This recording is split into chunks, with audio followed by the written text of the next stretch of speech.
السلام علیکم۔ آخر حضرت موسیٰ علیہ السلام نے پیغمبر یوسف کی قبر کھود کر ان کی لاش کیوں نکالی؟ جب کبھی ہماری اسلامی دنیا کے اتہاس میں آنے والے سب سے مشہور پیغمبروں کا ذکر کیا جاتا ہے تو ان میں حضرت یوسف علیہ السلام کا نام ضرور آتا ہے، کیونکہ حضرت یوسف علیہ السلام ہماری دنیا کے اتہاس کی ایک ایسی شخصیت ہے کہ جن کو مسلمانوں کے ساتھ ساتھ یہودی اور عیسائیوں میں بھی بہت زیادہ مانا جاتا ہے، کیونکہ جہاں ایک طرف ان کا ذکر پوری تفصیل کے ساتھ بائبل میں موجود ہے تو دوسری طرف مسلمانوں کی سب سے مقدس کتاب قرآن مجید میں بھی ان کا نام سے پوری ایک سورت موجود ہے جس میں اتار چڑھاؤ بھرپور حضرت یوسف علیہ السلام کی مکمل زندگی کا بیان کیا گیا ہے۔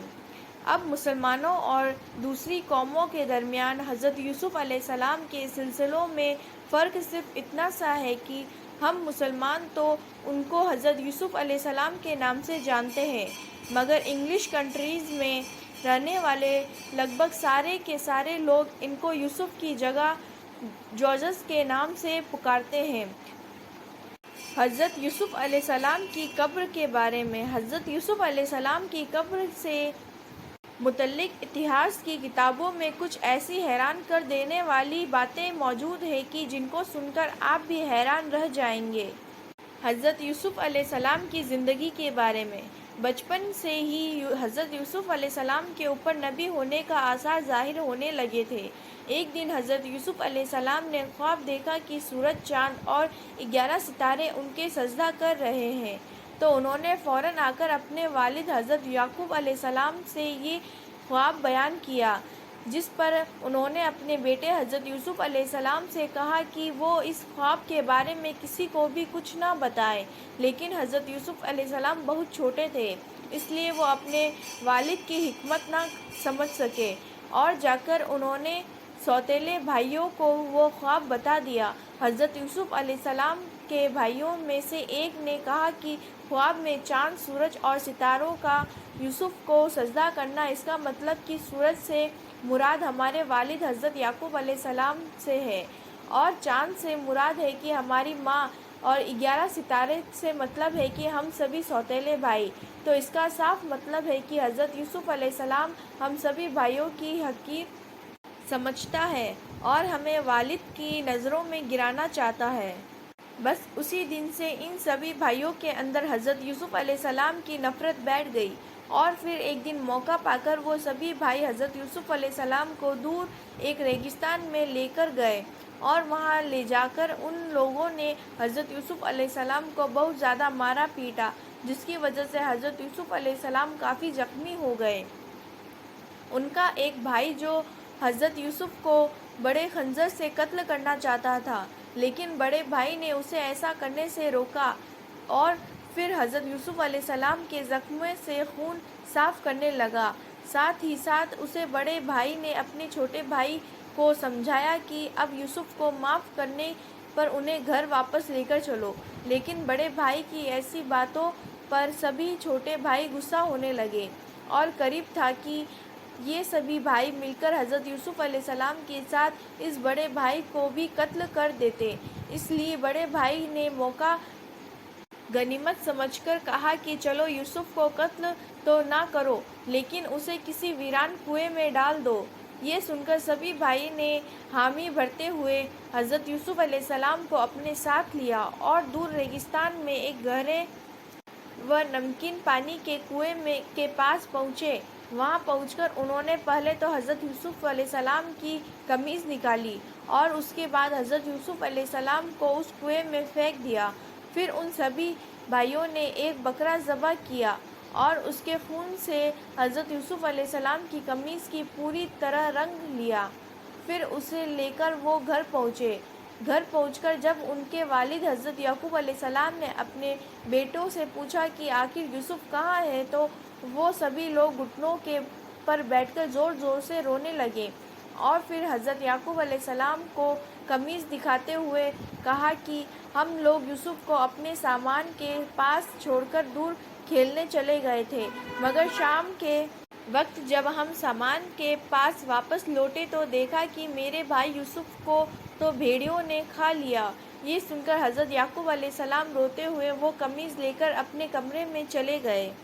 مگر کچھ دیر بعد واپس آئے اور آپ نے اپنے بیٹوں سے پوچھا کہ اے لڑکو، اگر یوسف کو بھیڑوں نے کھایا تو اس کی قمیص تو پھٹی ہونی چاہیے، لیکن یہ تو بالکل صحیح سلامت ہے، تو آخر وہ بھیڑیا کتنا سمجھدار تھا۔ والد کی ایسی بات سن کر ان سبھی بیٹوں کے پاس کوئی جواب نہ بچا۔ تھوڑی دیر بعد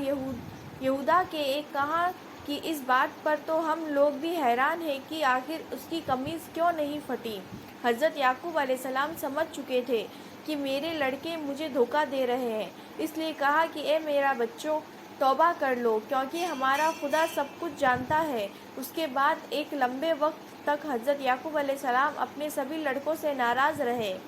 دوسری طرف حضرت یوسف علیہ السلام کو اس کنویں کے پاس سے گزر رہے تھے کہ تجارتی کافروں سے نکال ہوا اور پھر اسے مصر کے بازار میں جا کر ایک غلام کے طور پر عزیز مصر میں بیچ دیا۔ عزیز مصر کے حضرت یوسف علیہ السلام کو بہت اچھی طرح سے پالا پوسا، یہاں تک کہ اسی کے گھر میں حضرت یوسف علیہ السلام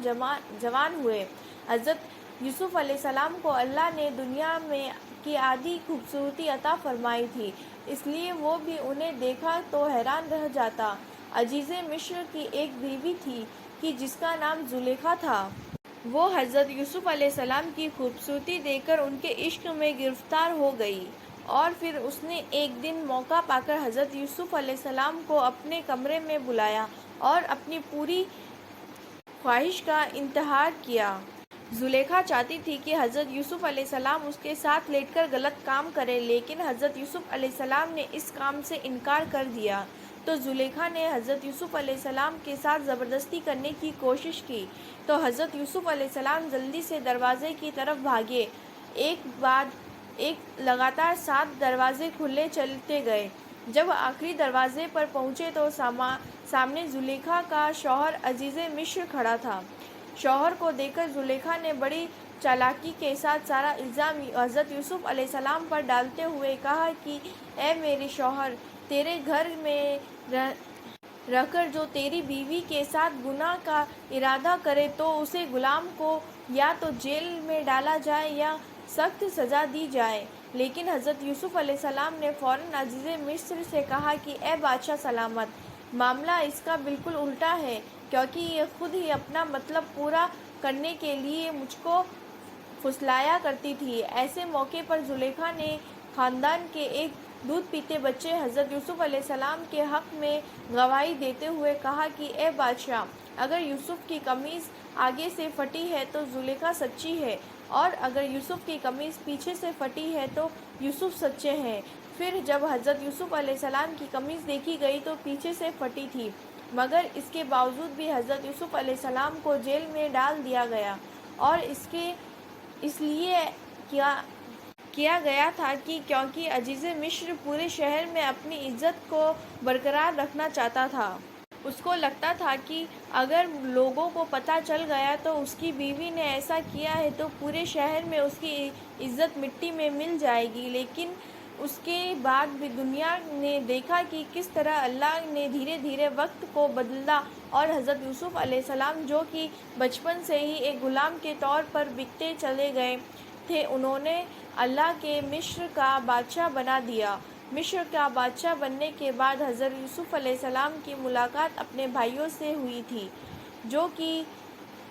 کنعان کے مصر شہر کی طرف غلہ لینے آئے تھے، اور پھر بعد میں بھائیوں کی مدد سے ہی حضرت یوسف علیہ السلام کی ملاقات اپنے والد حضرت یعقوب علیہ السلام سے ہوئی تھی، اور حضرت یوسف علیہ السلام سے ملاقات ہی کی وجہ سے حضرت یعقوب علیہ السلام کی آنکھوں کی روشنی بھی واپس آ گئی۔ اگر بات کریں حضرت یوسف علیہ السلام کی وفات کی تو آپ کو بتاتے چلے کہ حضرت یوسف علیہ السلام نے تقریباً 120 سال کی عمر پائی، اور جب وفات ہوئی تو حضرت یوسف علیہ السلام کی قبر کو لے کر لوگوں میں جھگڑا شروع ہو گیا، کیونکہ حضرت یوسف علیہ السلام کے ساتھ مصر میں رہنے والے لوگوں کی محبت کا عالم یہ تھا کہ ہر کوئی یہ چاہتا تھا کہ حضرت یوسف علیہ السلام کو ہمارے محلے میں دفن کیا جائے، لیکن ظاہر ہے کہ یہ تو ممکن نہیں تھا، اس لیے آخر میں یہ فیصلہ کیا گیا کہ حضرت یوسف علیہ السلام کو دریائے نیل میں دفن کر دیا جائے تاکہ دریائے نیل کا پانی حضرت یوسف علیہ السلام کی قبر کو ٹچ کرتا ہوا گزرے اور ان کے پانی سے پورے مصر والوں کی برکت حاصل ہو۔ لہٰذا حضرت یوسف علیہ السلام کا جسم مبارک ایک سنگ مرمر کے صندوق میں اچھی طرح سے بند کر کے دریائے نیل میں دفن کر دیا گیا، جس دریائے نیل میں آج کے دور میں بہت سارے لوگ نائل کے نام سے بھی جانتے ہیں۔ یہ مصر کی وہی ندی ہے جس میں پاس پوری دنیا کا سب سے لمبی ندی ہونے کا ریکارڈ ہے۔ فی الحال لگ بھگ 400 سال ایک لمبا عرصہ گزر جانے کے بعد جب حضرت موسیٰ علیہ السلام کے دور میں فرعون کے ظلم و ستم کی وجہ سے اللہ تعالیٰ کی طرف سے بنی اسرائیل کو مصر چھوڑنے کا حکم ہوا، تو ساتھ ہی حضرت موسیٰ علیہ السلام کو یہ بھی حکم دیا گیا کہ وہ حضرت یوسف علیہ السلام کے تابوت کو دریائے نیل سے نکال کر اپنے ساتھ لے جائے۔ لہٰذا اللہ تعالیٰ کے حکم پر حضرت موسیٰ علیہ السلام بنی اسرائیل کے ساتھ مصر کے حضرت یوسف علیہ السلام کے تابوت کو بھی لے کر نکلے اور بعد میں ان کو لے جا کر فلسطین میں اسی جگہ دفن کر دیا گیا جہاں پہلے سے حضرت یوسف علیہ السلام کے باپ دادا کی قبر بنی ہوئی تھی۔ السلام علیکم۔ اگر آپ کو یہ واقعہ پسند آیا تو پلیز سبسکرائب کیجیے اور لائک کیجیے اور زیادہ سے زیادہ شیئر کیجیے۔